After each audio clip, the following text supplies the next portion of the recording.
그동안 이제 국내 조선사들이 힘든 시절을 보낸 이유가 무엇이냐고 했을 때 이제 많은 분들이 저가 수주라고들 알고 계시겠지만 사실 이제 그보다 더 근본적인 이유는 바로 이제 이 해양 플랜트 산업이었습니다. 이제 조선소에서 오래 근무를 해보셨던 분들은 이제 잘 아실 텐데 이 2000년대 후반에서 2010년대 초반만 하더라도 제 국내 조선소들은 옛날과 환경이 많이 달랐습니다. 일단 보시는 것처럼 이 야드의 규모가 엄청나게 커졌는데 기존에 있었던 이 드라이도크 외에도 이제 플로팅 도크 그리고 이제 해양 플랜트 사업을 위해서 지은 이 육상 건조 설비까지 거의 규모가 2배나 커졌습니다.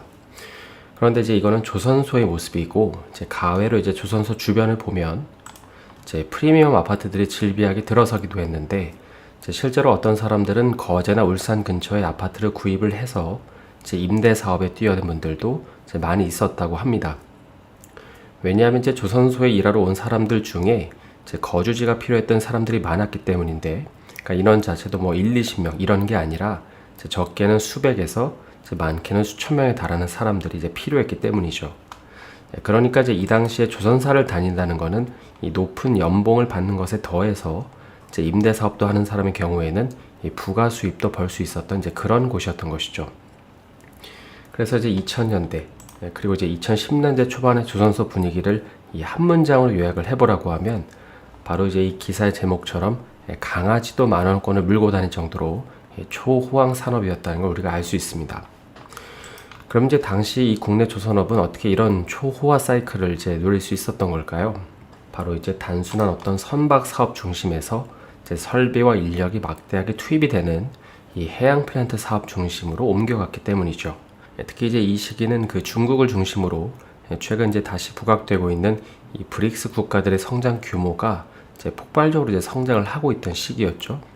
그리고 이제 금융위기 이후였기 때문에 이제 현재와 다르게 이제 저금리 시대에다가 이제 미국도 이 경기 부양책을 대규모로 펼치면서 이제 전 세계가 초호황을 누리던 시기였고, 이제 그러다 보니까 자연스럽게 에너지의 수요 급증 현상이 나타나게 됩니다. 그런데 이제 이거는 그 수요 측면에서 그렇다는 거지, 반대로 이제 공급 시장은 좀 사정이 달랐는데요. 당시 이제 중동의 오일 국가들은 이 원유의 공급량을 일부러 조절하면서 이제 막대한 이익을 올렸고, 예측이 안 되는 뭐 지정학적 리스크 같은 경우에는 일례로 이제 세계 4위, 그러니까 세계 4위 석유 매장량을 가지고 있었던 이란은 지금도 문제가 되고 있는 핵개발 이슈를 이제 일으켰고, 반면에 이제 터키는 그 쿠르드족과의 충돌로 인한 송유관 노이즈 이슈, 마지막으로 이제 남미는 미국과 베네수엘라의 갈등으로 이제 공급의 불안 요소를 가중시켰기 때문입니다. 그래서 이제 이런 이유 때문에 이제 보시는 것처럼 유가는 2008년대 이제 사상 최고가인 140달러를 터치하게 되고, 이제 그 이후에도 한동안 100달러 위에서 이제 플레이를 하게 되는 것이죠. 그래서 이제 에너지를 수입해서 사용하는 소비 국가들은 이제 당연히 비상이 걸렸고, 이제 전 세계 국가들은 이제 앞다퉈서 이제 원유를 찾기 위해서 투자를 하기 시작했고, 전 세계 자본들은 일제히 해양 플랜트에서 그 답을 찾기로 결정합니다. 당시에 이제 이건 국내 조선사들에게도 굉장히 큰 이제 호재로 여겨졌었는데요. 왜냐하면 이제 2000년대 중후반 슈퍼 사이클이 시작되면서 이제 동시에 그 조선사들은 대규모로 설비 투자도 했었는데, 그런데 이제 이 시기, 그러니까 이제 금융위기 때문에 제대로 활용도 못 해보고 사이클도 반짝 끝났기 때문입니다. 이제 한번 구축해 놓은 설비를 이제 다시 없앨 수도 없고, 또 이걸 매각하려고 해도 뭐 도크나 암벽 같은 이런 고정 설비는 이제 매각도 안 되기 때문이죠. 따라서 이제 이런 상황에서 전 세계가 해양 플랜트 사업을 한다고 했을 때 추후에 문제가 되는 그 설계 능력이 부족한 이제 조선사들이었지만, 이제 그럼에도 또 한 번 엄청난 시장이 올 거라고 기대를 하고 있었던 것이죠. 그도 그렇게 이제 지금 보시는 거는 그 대우조선해양의 이제 매출표인데요. 여기 보시면은 2015년에 이제 대우조선해양은 매출액으로 이제 15조 원, 그리고 2017년에는 11조 원, 그리고 이제 코로나가 터진 2020년에는 뭐 아쉽다는 얘기를 들었지만 그래도 7조 원의 매출을 올렸는데, 그런데 이제 산술적으로 사실 계산을 해보면 여기 6조에서 7조 원이라는 매출은 이게 결코 쉽게 달성할 수 있는 매출이 아닙니다. 최근에 이제 우리가 이 조선업 관련 이슈를 보면 이 빠지지 않고 등장하는 게 이제 바로 LNG 선박이 있죠. 지금은 이제 이례적으로 가격이 조금 더 많이 올랐지만 이제 계산하기 쉽게 이제 한 척당 가격을 한 2천억 원으로 잡아보겠습니다. 그래서 이제 1년에 한 15척 정도를 짓는다고 가정을 해보면 2천억 곱하기 이제 15니까 총 3조 원의 매출이 발생합니다.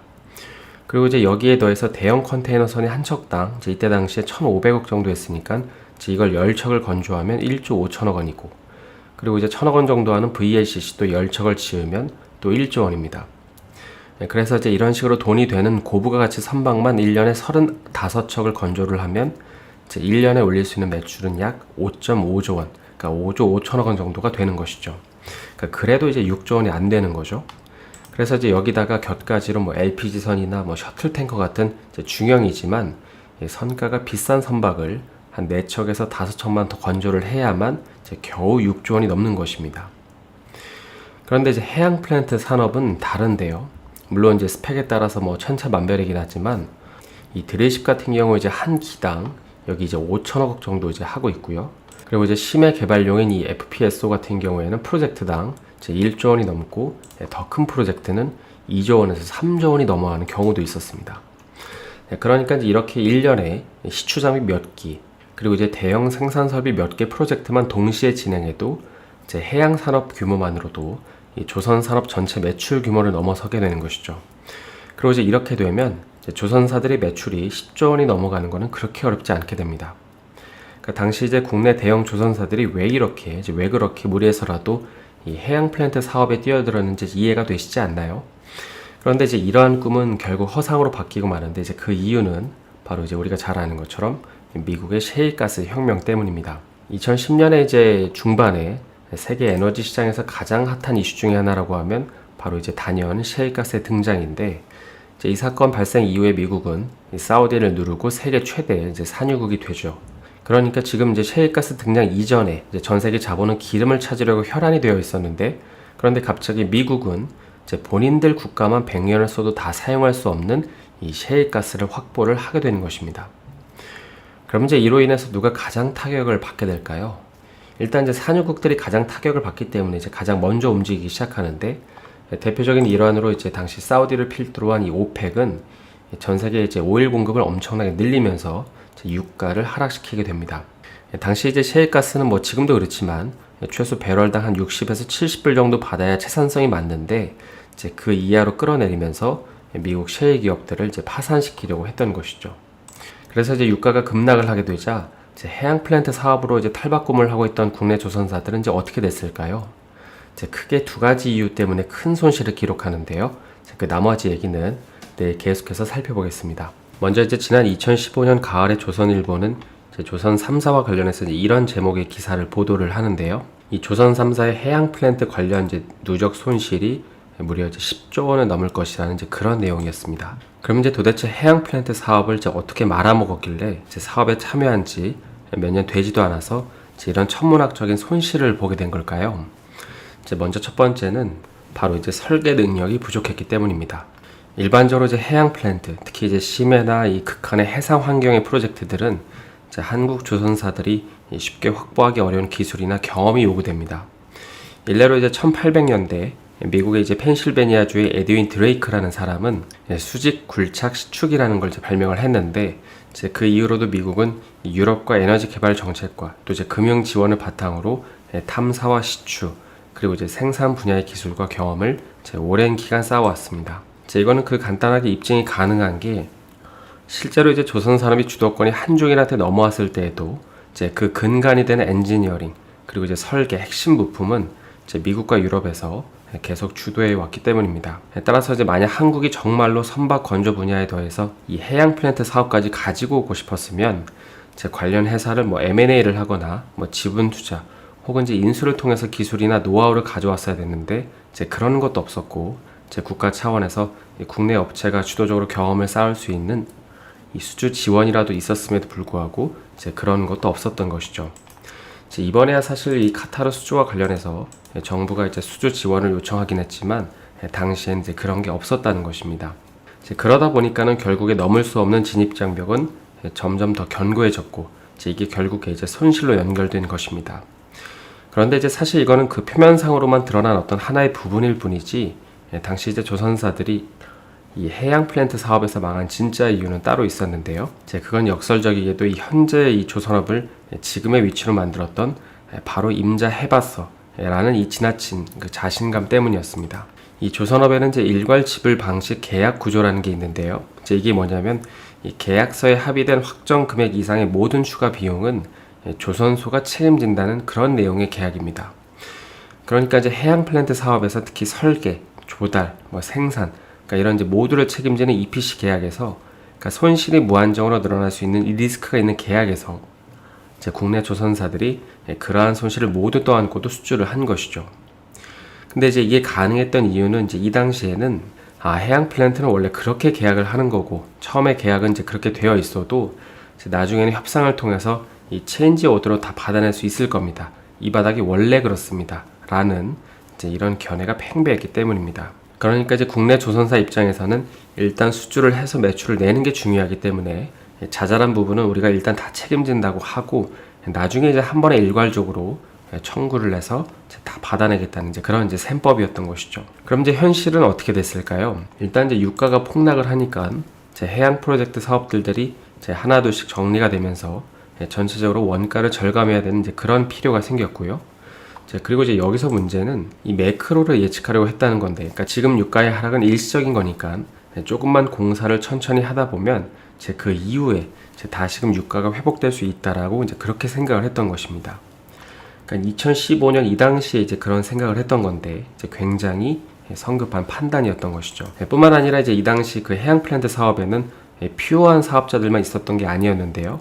그러니까 돈이 좀 될 거라고 판단을 해서 들어온 이 투기 세력들도 있었는데 이제 단물이 다 빠져나가 보니까 바로 나가버렸고 이제 그러다 보니까는 남은 투자자들은 어떻게 해서든 손실을 복구하기 위해서 계약을 취소하거나 조선사들에게 부담을 전가를 하기 시작합니다. 그러니까 예를 들어서 이제 업자들은 그 아까 언급한 것처럼 유가가 회복될 수도 있으니까 공사를 잠깐 멈추자고 하는데 그런데 이제 이게 공사가 멈추게 되면 그러니까 중단이 되면 이제 여기서 발생하는 모든 비용을 조선사들이 떠나야 됩니다. 그러니까 조선사 입장에서는 빨리 만들어서 넘기고 싶은데 이 계약 당사자가 공사를 일시 중단을 하고 이제 일단 상황을 지켜보자고 하니까 가뜩이나 큰 부피를 차지하는 이런 플랜트 사업이 이제 애물단지가 되어버리는 것이죠. 그래서 이제 미국의 셰일가스 등장 이후에 이제 오펙의 유가 하락 프로젝트로 인해서 이제 해양 플랜트 시장은 초토화가 됐고 이제 이로 인해서 이제 국내 대형 조선사들 역시 엄청난 피해를 입게 되는 것입니다. 이제 다음 두 번째로 국내 해양 플랜트 사업이 망한 이유는 바로 이제 너무 큰 욕심을 부렸다는 건데요. 당시 이제 조선사들이 예전처럼 선박 건조를 하는 과정에서 1년에 두세 기 정도의 이 해양 프로젝트를 이제 진행을 했다면 이제 피해를 어느 정도 최소화시킬 수 있었을 텐데 그런데 이제 한 기당 가격이 어마어마하다 보니까 당시 국내 조선사들은 이제 욕심을 내기 시작합니다. 그러니까 물이 들어오는 김에 노를 젓자고 판단을 해서 정상 수준의 3배에서 4배에 달하는 이제 물량 수주를 받아놓은 것입니다. 근데 그러다 보니까 또 이제 당연히 일할 사람이 많이 필요해지게 되잖아요. 그런데 사실 이들은 모두 숙련공이 아닙니다. 그러니까 따라서 이제 비숙련공들이 대거 이제 프로젝트에 투입이 됐고 이제 그 결과 이제 국내 조선사들의 강점이었던 품질 관리는 떨어지고 이제 납기 일도 제대로 못 맞추게 되는 것이죠. 그때 이제 조선소에 얼마나 사람이 많았냐면 이제 공감하시는 분들도 계실 텐데요. 이제 보통 우리가 이제 조선소에 가면 이제 한 번에 몇백 명이 탈 수 있는 이런 이제 골리앗 엘리베이터라는 게 있습니다. 근데 이제 그 당시에는 인력이 수천 명이다 보니까는 이 엘리베이터에 줄 서는 데만 시간이 다 걸리고 또 이제 이 사람들이 올라가서 작업을 한다고 한들 이제 금방 자재가 떨어져서 또 이제 오르락 내리락 해야 되는 것입니다. 뿐만 아니라 이제 점심시간이 되면 이제 밥을 먹어야 되잖아요. 근데 이제 배식 구조이다 보니까는 몇천 명이서 줄을 서야 되는데 근데 이것도 이제 한 세월이라서 이제 결국에 이제 뭐 좀 하려고 하면 시간이 다 가버리는 이제 그런 상황이 되어버리는 것입니다. 그래서 이제 종합해보면 결국에 이제 국내 조선사들은 이런 이제 낙관적인 태도와 또 이제 무리한 욕심 때문에 이제 업황도 엄청 안 좋은 상황에서 이제 엄청난 타격을 이제 입게 되는 것입니다. 그런데 이제 한편으로는 이런 생각도 좀 해보게 되는데요. 우리가 이제 삼성전자를 보면서 열광하는 이유는 이제 일본이 독식하던 90년대에 이제 하나둘씩 라이벌 기업들을 꺾으면서 세계 1위가 됐기 때문인데 그런데 이제 당시 국내 조선사들은 어떻게 이제 한 기업도 빠지지 않고 이제 같은 실수를 저질렀냐는 것입니다. 물론 이제 아무 의미 없는 얘기지만 이제 한 회사만이라도 다른 판단을 했었다면 지금쯤 엄청난 기업이 됐을 텐데 이제 그런 기업이 하나도 없다는 것이죠. 최근에 이제 국내 조선사들은 미인도된 드립십도 처분하고 또 이제 해양 플랜트 사업에서 의미 있는 수주도 이제 다시 하고 있는데요. 그런데 이제 이 해양 플랜트라는 게 꼭 뭐 기름만 떠올리실 수 있지만 이제 한국처럼 국토가 좁고 또 이제 바다가 있는 나라들은 추후에 이제 친환경 에너지 시대가 열릴 때 이제 인프라 자체를 이제 해양 그 부유식 방식으로 이제 해야 되기 때문에 이제 이런 부분들도 해양 플랜트 사업이라고 할 수 있습니다. 그래서 이제 최근 해양 플랜트 산업 내에는 이제 보시는 것처럼 이런 인력 이탈 현상이 좀 심화되고 있다고 하는데, 따라서 이제 단기적으로 볼 때 이러한 인력 이탈은 안타깝긴 하지만 이제 한편으로 다른 관점에서 생각해 보면 추후에는 이 해양 건조 그 설계 건조 기술이 있는 국내 조선소가 할 수 있는 롤이 있다고 생각합니다. 그래서 앞으로는 이제 선박 건조 또 이제 해양 플랜트에 더해서 이제 이 기사의 내용처럼 이제 해상 풍력 시장에서도 이제 국내 조선사들이 의미 있는 성과를 냈으면 좋겠습니다. 그래서 오늘은 이제 총 2편에 걸쳐서 국내 조선사들이 이 해양 플랜트 사업에 목숨을 걸 수밖에 없었던 이유 2가지에 대해서 살펴봤는데요. 오늘 영상이 도움이 되셨다면 좋아요와 구독 부탁드립니다.